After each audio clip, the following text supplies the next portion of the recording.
Hello, my name is Cassandra Curtis, and I did my final project on Gerald Ford.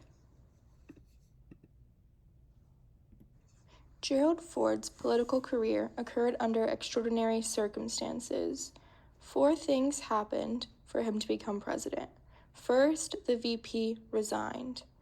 Then he was appointed VP to fill the spot. Next, the president resigned. Then, lastly, he was appointed president. Gerald Ford became the first vice president and president to be chosen under the terms of the 25th Amendment. The 25th Amendment states that a vacancy of the vice president results in the president nominating a candidate who takes office upon confirmation by both houses of Congress. This amendment also states that the vice president becomes president in case of the removal of the president by death or resignation. The 25th Amendment is why Gerald Ford became VP and later president.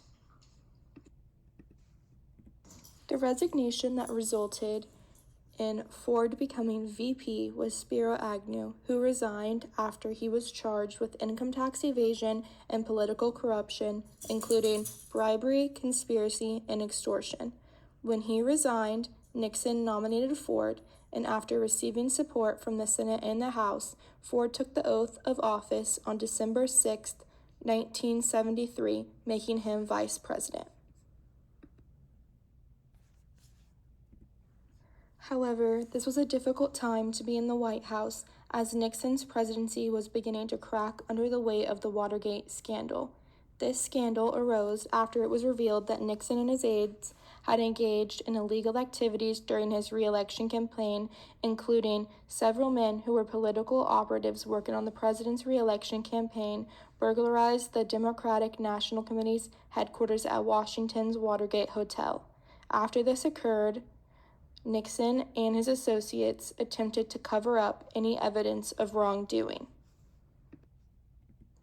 Later on, it became known that Nixon had an elaborate taping system in the White House. However, he refused to relinquish the tapes.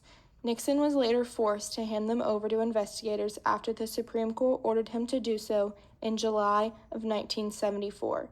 These tapes contain concrete evidence that Nixon had arranged the Watergate cover-up and thus abused the powers of his office. With evidence accumulating against him and impeachment proceedings underway in Congress, Nixon became the first president to resign on August 9, 1974.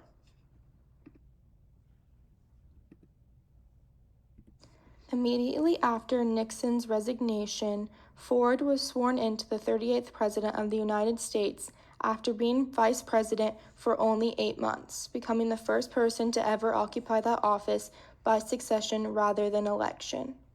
After taking the oath of office, Ford declared, "Our long national nightmare is over." Throughout Ford's time as vice president, he was able to separate himself from the Watergate sinking ship that was drowning the Nixon presidency. Therefore, he came into presidency excited and ready to move the United States forward past the scandal. However, Ford came into office during an uncertain time in America's history and was faced with the challenges of reviving a depressed economy with both inflation and unemployment on the rise, solving chronic energy shortages, and trying to ensure world peace, all while navigating the profoundly altered political environment due to the Watergate scandal. In an attempt to move the country forward, exactly 1 month after taking office, Ford issued Nixon a full, free, and absolute pardon for any crimes he committed or may have committed while in office. Ford granted this pardon because he believed Nixon had suffered enough and consequently was even facing health issues, and that the trial of the ex-president would prevent the country from moving forward as well as seriously harm his ability to govern. Instead, Ford's decision ignited a firestorm of protest as the public and politicians, including Congress, reacted angrily to the pardon. In response to suspicions the pardon was part of a corrupt deal, Ford agreed to appear before the House Judiciary Committee of Congress, making him the first president since Abraham Lincoln to testify before a Congressional Committee of Inquiry. In a nationally televised testimony on October 17, 1974, he assured the nation that there was no deal made, he in no way promised a pardon, nor did he make any commitment at all regarding Nixon's resignation.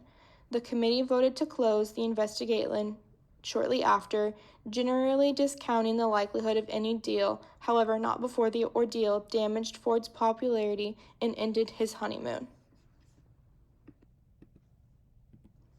Ultimately, Ford's struggle to solve the nation's economic hardship, coupled with his difficulty in navigating a demanding political environment in which Democrats and Republicans found fault with his leadership, foreign, and domestic policies, namely Nixon's pardon, led to his defeat to Jimmy Carter in 1976. However, Americans and scholars find it valid as well as important to recognize that Gerald Ford was an innately decent and good man who brought honor to the White House, which helped restore the American public's faith in its political leaders.